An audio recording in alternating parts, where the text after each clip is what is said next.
శ్రీమాత్రే నమ. జయ గురు దత్తాత్రేయ నమ. ఈ వీడియోలో మనం వాస్తు సంబంధించిన విషయాల్లో దక్షిణ దిక్కు దోషాల వల్ల ఎటువంటి నష్టాలు కలుగుతాయి అని పరిశీలిద్దాం. దక్షిణ దిక్కు అంటేనే మరి నవగ్రహాల్లో కుజుడు ఆధిపత్యం వహిస్తాడు. అష్టదిక్పాలకుల్లో యమధర్మరాజు ఆ భాగాన్ని పర్యవేక్షిస్తుంటాడు అన్నమాట. మరి ఒక కుటుంబంలో తరచూ యాక్సిడెంట్లు అవుతున్నాయి, లేదా ఆపరేషన్లు జరుగుతున్నాయి, లేదా ఆ కుటుంబంలో అన్నదమ్ముల మధ్య భార్యాభర్తల మధ్య తరచూ దెబ్బలాట్లు ఫైటింగ్లు జరుగుతున్నాయి అనుకుంటే అక్కడ దక్షిణ భాగ దోషం ఉంటుంది. ఎక్కువగా భూములు సంబంధించిన విషయాల్లో ఇబ్బందులు జరుగుతుంటాయి.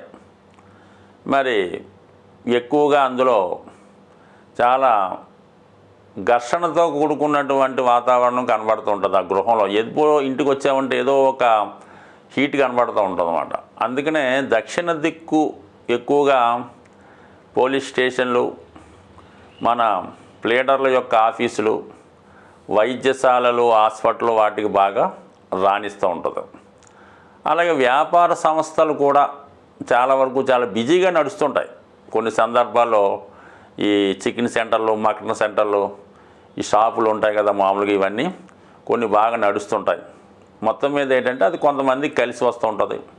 ఈ దోషం వల్ల మనం వ్యాపారం జోలికి వెళ్ళకుండా ఇంట్లో దక్షిణ దిక్కు దోషం ఉంటే ముఖ్యంగా శుభకార్యాలు వాయిదా పడడం జరుగుతూ ఉంటుంది.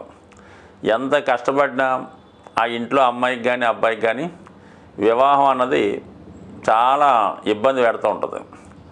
ఒకవేళ వివాహం జరిగింది, ఆ ఇంట్లో కోడలు అడుగుపెట్టింది, ఇంకా మన్నాడు నుంచి ఎలా ఉంటుందో చెప్పలేమన్నమాట. ఎవరి గదుల్లో వాళ్ళు ఉంటారో, ఏం జరుగుతుందో అర్థమవుదు.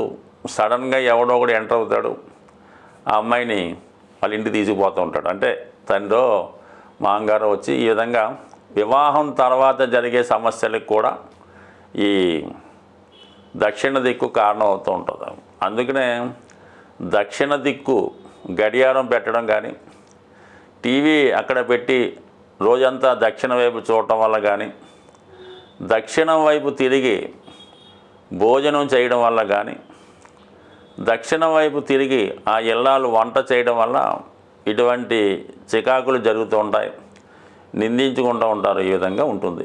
అలాగే దక్షిణ భాగంలో ఎటువంటి నూతులున్నా, సెప్టిక్ ట్యాంకులున్నా, గోతులున్నా ఇటువంటి ఇబ్బందులు ఎక్కువగా జరుగుతూ ఉంటాయి.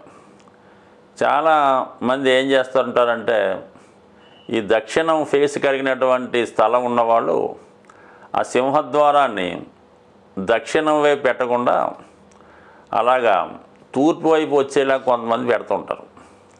అది ఎప్పుడూ కూడా వాస్తు దోషంగానే పరిగణించాలన్నమాట. దక్షిణ రోడ్డు కలిగి ఉంటే ఖచ్చితంగా దక్షిణ సింహద్వారం పెట్టాలి.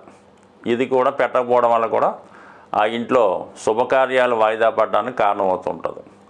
అలాగే జాతకంలో మరి దక్షిణ భావం యొక్క ఎఫెక్టు కుజుడు పాపగ్రహాలతో కలిసి ఉండడం వల్ల, రాహు మొదలగు గ్రహాలతో కలిసి ఉంటే వివాహం ప్రాబ్లమ్స్, యాక్సిడెంట్లు. కొంతమందికి ఏంటంటే వివాహం నిశ్చయమైన తర్వాత ఏదో ఒక యాక్సిడెంట్ జరిగి వివాహం వాయిదా పడుతుంటుంది. వీటన్నిటికి కూడా దక్షిణం దోష కారణం అవుతుంటుంది. అలాగే ప్యాకెట్లో డబ్బు పోగొట్టుకోవడం, కోర్టు కేసుల్లో స్థిరాస్తి పోగొట్టుకోవడం, ఇవి కూడా దక్షిణ భాగ దోషాలు అవుతాయి. అలాగే ఆ కుటుంబంలో మగపిల్లల మీద ఏవో ఒక పోలీస్ కేసులు, పోలీస్ స్టేషన్కి పిలిపించడం, ఇవి కూడా దక్షిణ దోషం వల్ల కలుగుతుంది. ఇటువంటి దోషాలు ఉన్నవారు కుజగ్రహ అనుగ్రహం కొరకు మరి సుబ్రహ్మణ్య స్వామి ఆరాధన, ఎవరికన్నా అనేది కొత్త పెద్దదైనా కొంతమంది భూదానం చేయొచ్చు. ఏదైనా దేవాలయానికి కొంత స్థలం మీ దగ్గర ఉంటే, లేదంటే బ్లడ్ డొనేషను, ఎవరికైతే యాక్సిడెంట్లు ఆపరేషన్ జరుగుతున్నాయో వాళ్ళు ఒకసారి ఏదైనా హాస్పిటల్లో బ్లడ్ డొనేట్ చేయడం వల్ల ఈ కుజుడు యొక్క అనుగ్రహానికి పాత్రులై ప్రశాంతమైన వాతావరణం ఆ వీక్షకులు అంటే మన వీక్షకులు చాలామంది వాస్తుకు సంబంధించినటువంటి వీడియోలు పెట్టమని చెప్పడం జరిగింది. సో ఆ కారణం వల్ల ఏంటంటే మనం వాస్తు మీద ఇక నుంచి తరచుగా రెగ్యులర్గా వాస్తు ప్రభావం, వాస్తు దోషాలు, ఇది వాస్తు నేర్చుకునే వాళ్ళకి కూడా ఒక పాఠంగా నేర్చుకుంటే మీరు వాస్తు శాస్త్రం మీద పట్టు సాధించవచ్చు. అనేక మంది అనేక రకాలుగా వాస్తు రీత్యా చెప్పినప్పుడు కూడా ప్రధానంగా వాస్తు అన్నది ఒకటే ఉంటుంది. దానికి మూల గ్రంథాలు ఆధారంగా, అనుభవం ఆధారంగా చెప్పడం జరుగుతూ ఉంటుంది. సో మన ఛానల్ని ఈ వాస్తు అభిమానులు ఎవరైనా ఉన్నా ఇటువంటి వీడియోలు ఇంకా కావాలన్నా ముందుగా సబ్స్క్రైబ్ చేసుకోండి. అలాగే మీకు వాస్తుపరమైన సందేశాలు ఏమన్నా ఉంటే కామెంట్ రూపంలో పెడితే దానికి సంబంధించినటువంటి వీడియోలు మీకు చేయడం జరిగింది. కాబట్టి ముఖ్యంగా మీరు మన ఛానల్ని సబ్స్క్రైబ్ చేసుకుంటే మరిన్ని వీడియోలు మీకు ఇవ్వడానికి అనుకూలంగా ఉంటుంది.